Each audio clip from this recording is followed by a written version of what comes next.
My friends,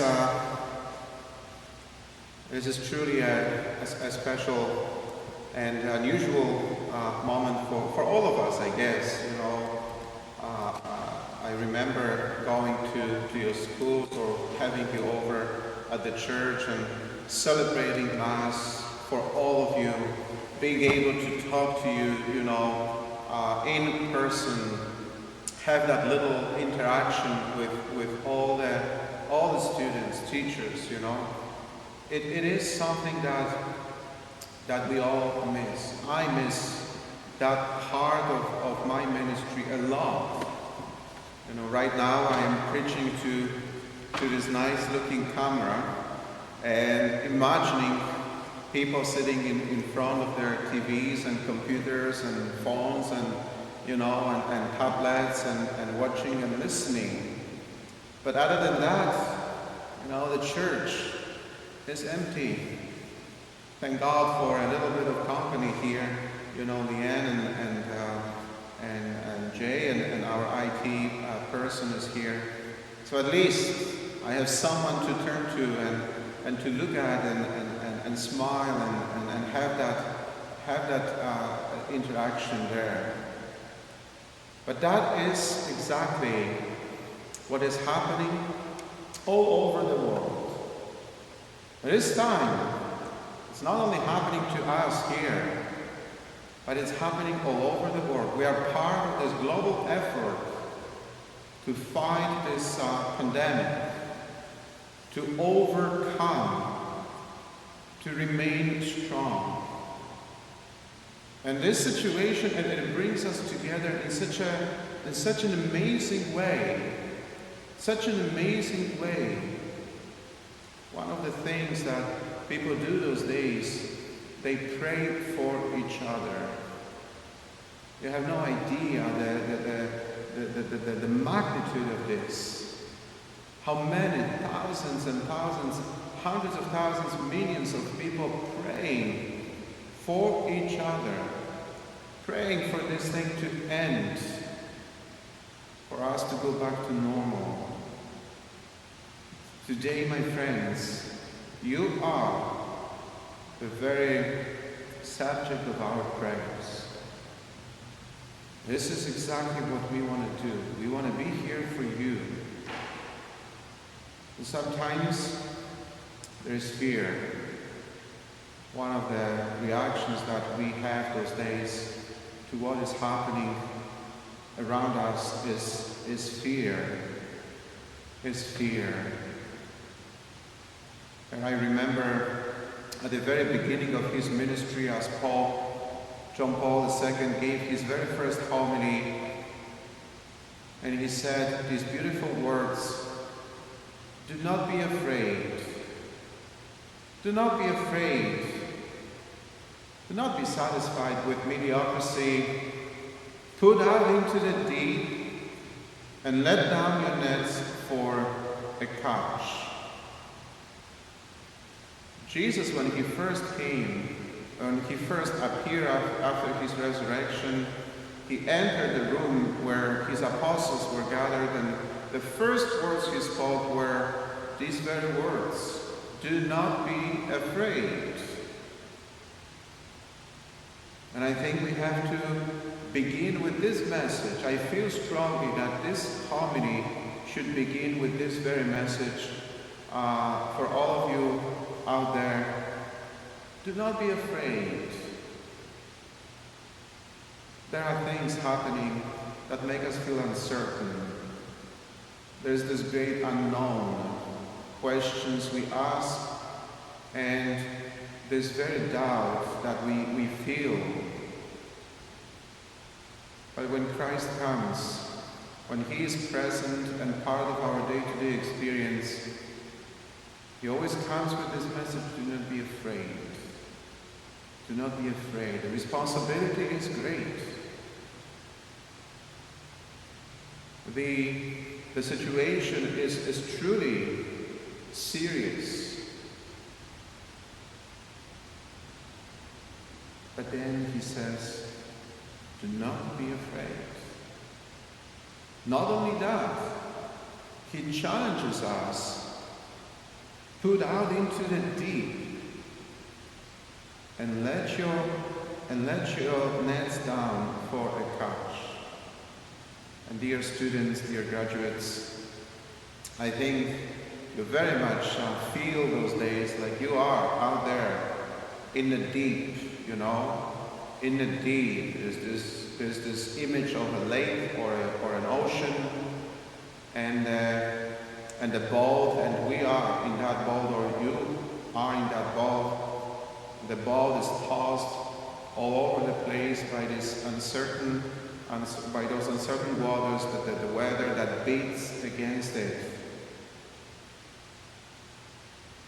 And my friends, Christ, who challenges us, put out into the deep. Don't be afraid to face the world. Don't be afraid to find yourself in this situation. Take courage. Trust. Believe.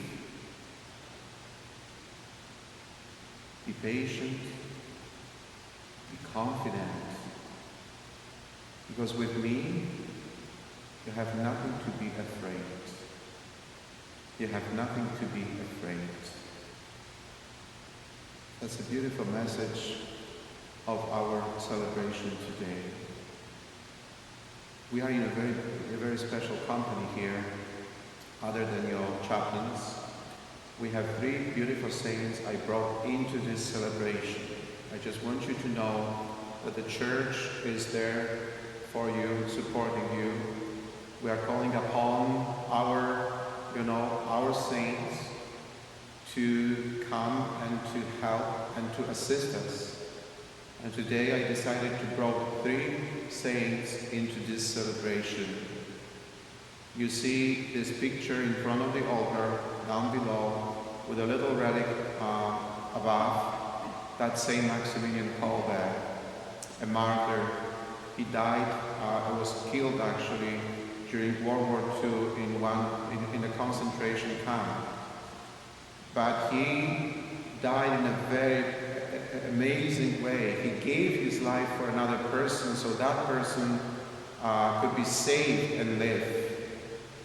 He simply offered his life to save another person.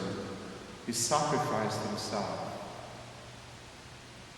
His faith, his love for God, his love for his fellow neighbor made him do that.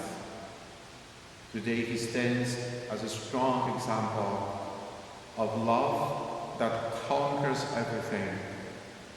Love that conquers everything, even hatred, even violence, even injustice, every threat, every danger there is.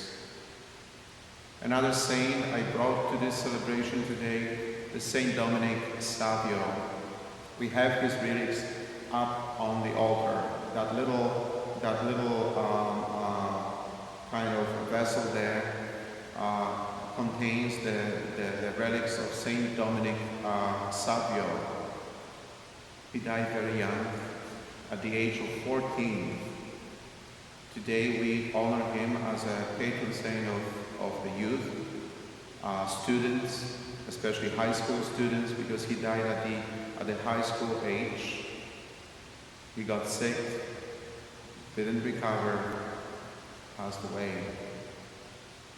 But Saint Dominic Savio walked 3 miles every day to his high school, always with a big smile on his face. He was a wonderful student, truly amazing, a great example and inspiration for his fellow students and his fellow colleagues. He had this faith, and he always knew that to follow God, to serve God, is the greatest joy of his life. He wanted to become a priest. He even asked to be admitted into a seminary at the age of 14. He met Saint John Bosco, who's the founder of Salesian order. So two great saints, they had this beautiful relationship, St. John Bosco and St. Dominic Savio. Today, I'm going to give you a special blessing with his relics at the end of this celebration. And the third saint I am bringing into this Mass is St. Boniface. He's the patron saint of our day today. He was a bishop, also a martyr. But as a bishop, he stands as a strong example of that sound life, a leader, the one who instructs, the one who sets a good example, the one who protects. Bishop is often compared to a shepherd. The shepherd protects and takes care of his sheep. So my friends, here we are, doing our best to give you all this encouragement, to tell you how much we care about you, how much we love you, and to pray for you, and to truly make you feel like that you are not alone out there. And that's an important thing those days, given the social isolation, distancing. Many people, they feel like they are alone, away from everything they know, from everything they enjoyed in life, all by themselves. And I think being at that very important moment of your life, making this transition from high school to whatever is the next step, university, college, career, sometimes it feels, I imagine, like there's so much to do and so much to decide. And I used to have all these things available to me, people advising me and helping me. Now I have to do my own homework, have to take responsibility for my actions and make sure I do it right. So in case, my friends, you feel like that, I just want to say again, you are not alone, and there's a great help there for you. And this celebration is one of those moments, proves that we are there for you. Again, a beautiful quote from John Paul II when he addressed young people. He said, "Remember that you are never alone. Christ is with you on your journey every day of your lives. He has called you and chosen you to live in the freedom of the children of God. Turn to Him in prayer and in love. Ask Him to grant you the courage and strength to live in this freedom always. Walk with Him, who is the way, the truth, and the life." Christ, my friends, is with you on your journey every day of your lives. You are never alone. Let me conclude, because we're gonna have our Mass. We'll proceed as usual at the end. Leanne and Jay, they're going to say a few words on behalf of your principals. And I won't take any more of your time, so I'm just going to let them speak. So I like to offer this special prayer. And again, that prayer, I took it from one of the homilies that Holy Father, again John Paul II, gave. And that homily was addressed to young people, especially people discerning their vocation. I guess moving along in your life, at this very point of your life, it's a little bit like that. With choices you make, you will also shape your particular vocation in life. And the vocation as such is, of course, my choice. But it also turns us towards God, because vocation is a special grace, it's a special calling from God as well. So So I like to offer this prayer for you, for all of you out there.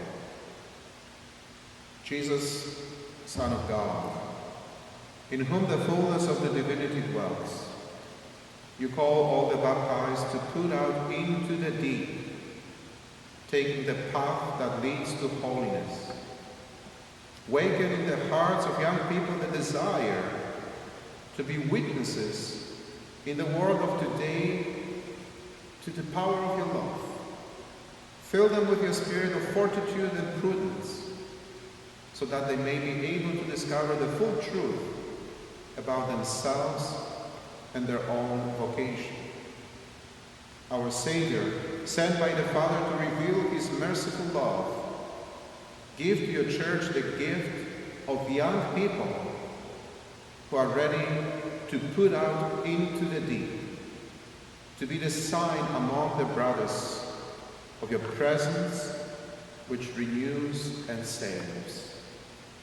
Holy Virgin, Mother of the Redeemer, sure guide on the way towards God and towards neighbor, you who pondered his word in the depth of your heart, sustain with your motherly intercession our families and our ecclesial communities, so that they may help adolescents and young people to answer generously the call of the Lord.